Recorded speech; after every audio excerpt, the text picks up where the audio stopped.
জনাইছো আজি সংবাদ মেলত উপস্থিত থকা আমাৰ দয়ানন্দ গগৈ ছাৰ আছে আমাৰ তাৰপৰা সভাপতি দিগন্ত তামুল ডাঙৰীয়া আছে মই নিজে বসন্ত গগৈ আছো সভাপতি সাবিজয় ৰাজকোৱা আছে প্ৰেচিডেণ্ট তাৰপৰা অংকন ফুকন আছে আহোম সেনাধ্যক্ষ নিপেন গগৈ আছে পুৱালু সমাজ অসমৰ সাধাৰণ সম্পাদক তাৰ শশাংক নেওগ ডাঙৰীয়া আছে সভাপতি বুধ আহোম সভা আছে আমাৰ লগত আৰু ফুলবৰ দিনীয়াত আছে অসম আহোম সভা আৰু জয়ন্ত ৰাজকোৱা আছে আহোম সভাৰ তেখেতৰ প্ৰতিনিধি গতিকে সকলোকে ধন্যবাদ জ্ঞাপন কৰিছোঁ সাংবাদিক বন্ধুসকলেও ধন্যবাদ জ্ঞাপন কৰিছোঁ আমাৰ এটাই কথা গোটেইখিনি কথাখিনি কৈছে যে বিজয়দাই যিটো কথা ক'লে যে আহোমৰ যিকেইজন প্ৰতিনিধি আছে সেই প্ৰতিনিধিকেইজনৰ ভূমিকাটো আটাইতকৈ দৃষ্টিগত হৈছে আৰু পুতৌজনক হৈছে প্ৰথম কথা পবিত্ৰ মাঘিতা ডাঙৰীয়া তেওঁ বা গগৈ উপাধি নিলিখে বেলেগ কথা কিন্তু তেওঁ আহোমেই হয় তেওঁ সাংসদ হোৱাৰ উপৰিও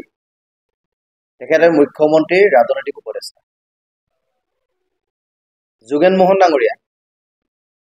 তেখেতে আহোমৰ আটাইতকৈ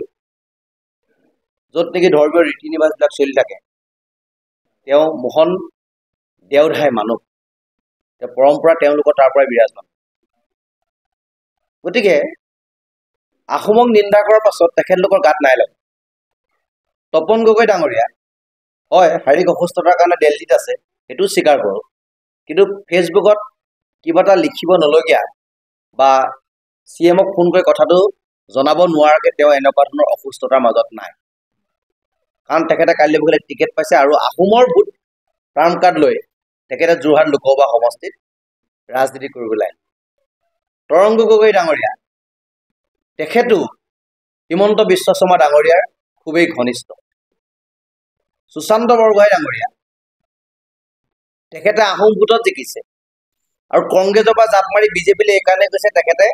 হিমন্ত বিশ্ব শৰ্মা ডাঙৰীয়াৰ লগত অতি ঘনিষ্ঠ এইকেইজন ব্যক্তিয়ে আহোম টাৰ্ম কাৰ্ডৰ ৰাজনীতি কৰিছে কিন্তু আহোমক লৈ যেতিয়া তুচ্ছ তাচ্ছিল্য কৰে কেৱল মাত্ৰ ফেচবুকত এটা কথা লিখি তেওঁলোকৰ দায়িত্ব সামৰে গতিকে মই আহোমৰ 55 লাখ যি জনসাধাৰণ আছে মই সকলোকে অনুৰোধ জনাম যে এনেকুৱা ধৰণৰ মানুহৰ পৰা জাতিৰ একো কল্যাণ নহয় জাতিৰ একো উন্নতি নহয় সমাগত লোকসভা ইলেকশ্যন তাৰ আগে আগে যদি এইজন গোস্বামী নামৰ হালধীয়া সাংবাদিকজনক চৰকাৰে কোনো ধৰণৰ বিহিত ব্যৱস্থা গ্ৰহণ নকৰে তেতিয়াহ'লে আমি এই মানুহকেইজনৰ পক্ষে সমগ্ৰ আহোম মানুহে এটা সিদ্ধান্ত ল'ব লাগে সেইটো আপোনালোকৰ প্ৰতি আমাৰ মুকলি আহ্বান নিজৰ অন্তৰাত্মা সুধিব লাগে নিজৰ বিবেকক প্ৰশ্ন কৰিব লাগে যে আমি কোনকেইজন নেতাক লৈ আহোম জনগোষ্ঠীয়ে আমি গৌৰৱ কৰিছোঁ কাক আমি বিধানসভালৈ পঠিয়াইছোঁ কাক আমি ৰাজ্যসভালৈ পঠিয়াইছোঁ কাক আমি পাৰ্লিমেণ্টত পঠিয়াইছোঁ আৰু তেখেতলোকৰ ভূমিকা কি এই কথাটো আহোম মানুহৰ 55 লাখ মানুহে এই কথাটো উপলব্ধি কৰিব লাগে আৰু সমাগত লোকসভা ইলেকশ্যনত তাৰ যোগ্য প্ৰত্যুত্তৰ তেখেতলোকে দিব লাগে কাৰণ তেখেতলোকৰ ভূমিকাটো জনগোষ্ঠীৰ ক্ষেত্ৰত আটাইতকৈ নীৰৱ আৰু তেখেতলোক নিষ্ক্ৰিয় পাৰ্লিমেণ্টতো কথা নকয়েই পাৰ্লিমেণ্টতো অসমৰ অসমীয়া হৈ মাত এষাৰ নেদেখুৱেই তথাপিতো যিটো উপাধি লৈ তেখেতলোকে ৰাজনীতি কৰিছে তাতো তেখেতলোকৰ ভূমিকা আটাইতকৈ গৌণ গতিকে দৃষ্টিগতো হৈছে গতিকে আমি তেখেতলোকক আমাৰ ফালৰ পৰা ধিক্কাৰ জনাইছোঁ আৰু সমগ্ৰ আহোমৰ ৰাইজক তেখেতলোকৰ হৈ কি সিদ্ধান্ত গ্ৰহণ কৰিব সেইটো পুনৰবাৰ বিবেচনা কৰিবৰ কাৰণে অনুৰোধ জনাইছোঁ আৰু দ্বিতীয় এটা কথা যে আমাৰ অসম পেপাৰখন কালিলৈ পৰা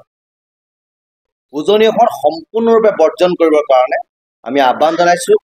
আৰু ইয়াত থকা আহোমৰ গোটেইকেইটা সংগঠনৰ কৰ্মীসকল খুব আন্তৰিকতা আৰু বিনম্ৰতাৰে অনুৰোধ জনাওঁ যে আপোনালোকে পুৱাৰ ভাগতে ওলাই আহি আমাৰ অসমৰ পেপাৰখন চাৰ্কুলেশ্যনটো আপোনালোকে বন্ধ কৰক কাৰণ চৰকাৰৰ সময় দিয়া হ'ল চৰকাৰৰ ওচৰত কেছ দিয়া হ'ল একো ব্যৱস্থা গ্ৰহণ নকৰিলে তেওঁলোকে আমাক মাত্ৰ কি কৰিব পাৰোঁ সেইটোৱে চাই আছে গতিকে কি কৰিবতো আমি পাৰোঁৱেই ল এণ্ড অৰ্ডাৰ চিটুৱেশ্যন আমি ক্ৰিয়েট কৰিব পাৰোঁ কিন্তু আমি ক্ৰিয়েট কৰা নাই কাৰণ আমি ডেমক্ৰেচিৰ ওপৰত বিশ্বাস কৰোঁ ল এণ্ড অৰ্ডাৰৰ ওপৰত আমি বিশ্বাস কৰি আমি চলোঁ সংবিধানক আমি মানো গতিকে আমাক যদি বাৰে প্ৰতি থুকৰিয়াই থকা হয় আমাৰ যদি ধৈৰ্যৰ সীমা জুখি থকা হয় এদিনটো ধৈৰ্যৰ সীমা ছিগিব আৰু তাৰ পিছৰ পৰিৱেশ আৰু পৰিস্থিতি যি হ'ব তাৰ কাৰণে কোনো ৰাইজ জগৰীয়া নহ'ব কোনো অসম মানুহ জগৰীয়া নহ'ব আৰু এইটো নাভাবিব যে আহোম জনগোষ্ঠীৰ ৰাইজ যিমানবিলাক হৈছে তেজাল ইতিহাস উজনি অসমত নোহোৱা কেলে হ'ল 12,000 সৈন্য কেলে মৰিলে তাত অত্যাধিক কাৰ মানুহ আছিল অসমানত অত্যাধিক কাৰ মানুহ আছিল আপোনালোকে এবাৰ চাব পাৰে যে তেজৰ ইতিহাসৰ নমুনা কিন্তু আহোম জনগোষ্ঠীৰ কম নহয় এতিয়াও তেজৰ ইতিহাস কমি যোৱা নাই তেজৰ সেই উন্মাদনা কমি যোৱা নাই স্বদেশ প্ৰেমৰ উন্মাদনা কমি যোৱা নাই গতিকে এই কথাবিলাক চৰকাৰে বুজাটো ভাল হিমন্ত বিশ্ব শৰ্মা ডাঙৰীয়াই এই কথাটো বুজাটো ভাল পুনৰবাৰ